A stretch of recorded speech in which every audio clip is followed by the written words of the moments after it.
Police chiefs from across the U.S., including several from states that voted for Donald Trump, are pushing back on White House moves to force them to become more involved in deporting undocumented immigrants.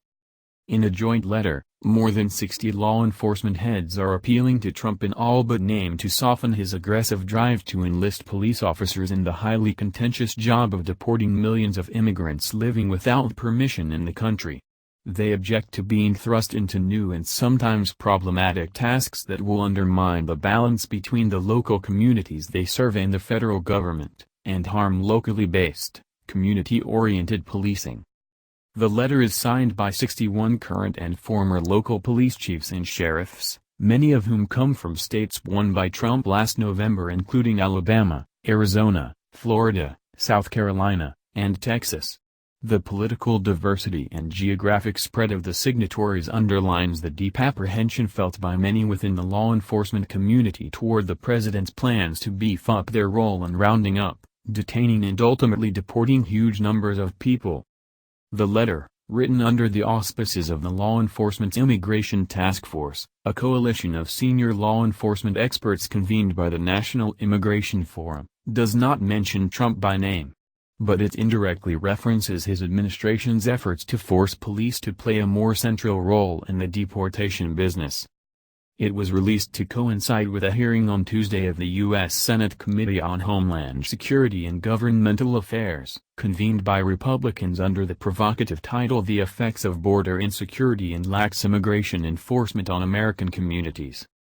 The letter writers, who include the Commissioner of the Boston Police Department, William Evans, Commander of the Los Angeles County Sheriff's Office, Jody Sharp, and Chief of the Salt Lake City Force, Mike Brown, make plain their objection to being drawn into the immigration fray. They state bluntly, immigration enforcement is, first and foremost, a federal responsibility. We believe we can best serve our communities by leaving the enforcement of immigration laws to the federal government. Trump has pledged to deport millions of undocumented immigrants by widening the definition of those who should be removed, increasing numbers of federal immigration agents and detention centers, and co-opting police forces into the task. He did, however, signal late Tuesday that he might be willing to endorse legislation that protected some undocumented immigrants from deportation, though he gave no details and failed to make any mention of the idea in his address to Congress. The prospect of police officers and sheriff's deputies effectively acting as immigration agents while going about their daily affairs, for instance, stopping a Latino individual for driving a car with a broken tail light and then apprehending them for visa violations, has spread fear across communities with large immigrant populations across the U.S. But the letter suggests that there is no shortage of opposition to Trump's apocalyptic plans within law enforcement circles. The authors put forward a very different vision, arguing that police engagement should be strictly limited to targeting threats such as dangerous criminals and criminal organizations causing harm. They also appeal to the Trump administration to draw back from its threat to penalize so-called sanctuary cities that are resisting the immigration crackdown. They point out that there is no agreed definition of what a sanctuary city is, and warn that a withdrawal of federal funds from those areas as punishment would not make our communities safer.